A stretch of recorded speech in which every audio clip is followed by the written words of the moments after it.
I, 28 male, think my girlfriend, 26 female of 4 years is going to leave me for her dying ex-boyfriend in first love. Following their messages, I have not been the same person since. It happened that I was using her old iPad for work, and her Facebook account was still connected to it. I was ready to write her using my Messenger app since I had left my phone at home, but I saw she had received messages from her ex-boyfriend and decided to back out. Let's call him Andre for the time being. Her and Andre had been together for 2 years at the time of writing. Their first love was each other, and she never told me what happened between them. While on a family trip in California with my parents, I happened to see her a year and a half after they separated. I didn't know much about him other than the fact that they were in a relationship throughout high school and college. When I first met her, we hit it off straight away. She showed me around Los Angeles and didn't seem to mind that I was residing in Australia. In order to move her to another country, we had to be in a long-distance relationship for a year until I had saved up enough money. Aside from that, it took me months to find a job in Los Angeles that would allow me to be financially secure when I first came in the city. We're still going strong 3 years after we first started. As a result, I reasoned, when I clicked on their chat, I saw the kiss and love emoticons right away and was intrigued. It was at that point that I realized what was going on. I won't go into details, but one message stood out to me. She said that she would be leaving me for a few months to care for him. In the early stages of cancer, he feels he will die. He has cancer and believes he will die. In one of his messages to her, he inquired as to whether she would be interested in paying him a visit at his residence. And I'm very certain she did, since they both remarked how much fun they had together and how good it was to meet up with one other again. My discovery of the truth took place a week ago this week. She had no clue that I was aware of this, or that I took her old iPad out of its box and read their messages for 2 days without her knowledge. She has absolutely no idea what she is talking about. Despite the fact that she feels everything is okay between us, I want to uncontrollably for a long time and do bodily harm to myself. I don't have any friends in Los Angeles. They've all gone home and are content with their own lives. I don't want to talk about it with anybody since it makes me feel sick to my stomach just thinking about it. When it comes down to it, I believe she never really cared for me, and I'm still trying to accept this. I'm at a loss on what to do in this situation. After writing my resignation letter for work, I notified my parents that I would be going home in the following several weeks, if not sooner. When I was very enraged, I performed both of these things. I just need guidance on how to continue. I don't want to talk about it with her since it's embarrassing. I can't even look her in the eyes since I'm in such a state of shock. Advice on what to do and how to deal with the issue would be much appreciated. Now that she's at work, I'm considering leaving while she's there. Story 2. GF cheated on me. Now I get panic attacks in the morning. Greetings, my name is Jin. I'm in Singapore, performing national service as an office clerk, essentially a 9-5 job, and my ex cheated on me a few days ago with another individual from her college. We've been dating for 2 years. Some history on her. She leads a difficult life, is easily impacted by her profession, and has family troubles.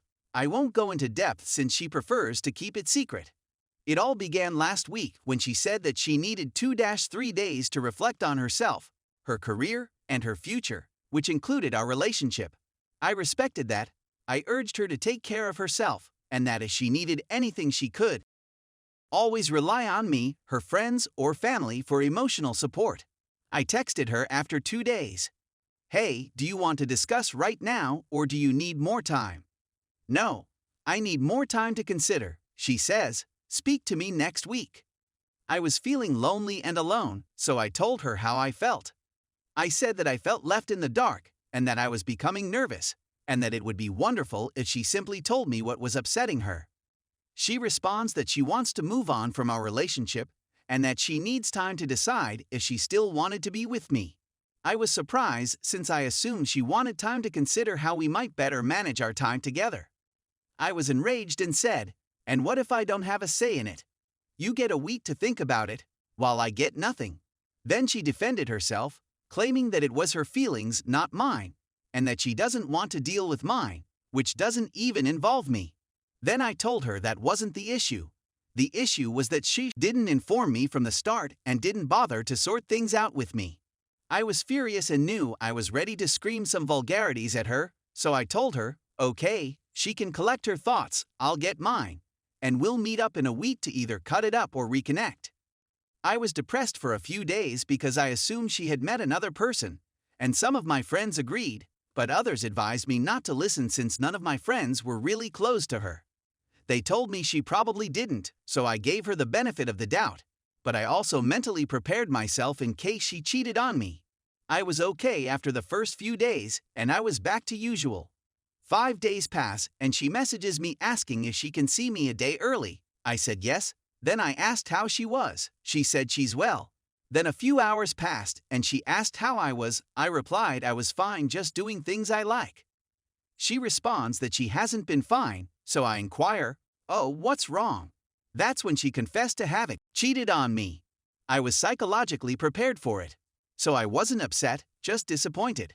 I still cared for her, so I told her, hey, everyone makes errors, and just because you made one terrible choice in your life doesn't mean you're a nasty person. We're all still evolving as individuals, and instead of beating yourself up, you should learn from your own mistakes. It was 1 a.m. at this time. She was weeping, and she requested me to go to her house and embrace her. So I went. We lived 20 minutes away walking distance. We spoke about it more, and she showed me who the person was, a music buddy of hers. She said he went through a breakup, and in her words, she was also going through a breakup, like we didn't even break up, are you talking about? Then they both used each other. At this point, I was trying not to yell at her. I remained calm and told her that she should stop seeing this guy because he seemed like the typical boy who is only there for you when you're emotionally vulnerable. And that when she stands up for him, you don't know who he is. I didn't get furious and simply changed the subject. She later asked if we could still be friends. At first I said it would take a long time, but she persisted and I thought more about it. I said if that guy is in your life, I can't be in it either. She said she'll think about it, like you dude. Okay, I replied, I just need some time to think about it. I subsequently inquired why she lost interest in me, and she replied it was because she lost interest in my physicality. I gained weight throughout our RS, but was already making progress, losing 2 kg at that point. I joked, well, you chose a bad time then. So it didn't seem like it would affect me. I still feel very insecure about it now. So I left with awkward terms with her back home, 2 a.m., but broken up. Later I text her saying I wanted time for myself, but would make myself accessible in case of emergencies. So plainly I didn't want to speak to her unless it was an emergency. She responds, thank you very much. A few seconds later, she adds, insert name, is really sorry. I was furious. Sorry for what? Cheating on me with my lady or feeling awful for yourself since you cheated? Like him guy. I told her I wasn't interested and didn't want to hear it, and she said, okay, just saying like hello. What did I say about emergencies merely being a he's humiliating me by apologizing? So I go to the bathroom and weep, and this is when things went very awful for me psychologically. I subsequently informed her that I needed to block her because I couldn't cope with this garbage and needed time to think about it. It's been 3 days. I actually did love this girl a lot, and my minds are simply wired to think of her first thing in the morning, and I can't stand it. When I wake up, the first thing that comes to mind is her cheating on me and betraying me after everything I've done, and I can't take it. Every moment in my life is painful. I've already hung out with my friends, but the pain, emotion, and reality hit me so hard when I'm alone, it's very overwhelming, and I sometimes feel like I want to sleep and never wake up so that I don't have to deal with these emotions. I cry. Why it's really aggravating and unpleasant. It's not only the mornings. Every waking moment when I'm alone, I can't accomplish whatever I want because she keeps coming into my brain. I need assistance moving on, and I'm not sure how. All I want is for these feelings to stop hurting and for me to go on. I can't take it anymore.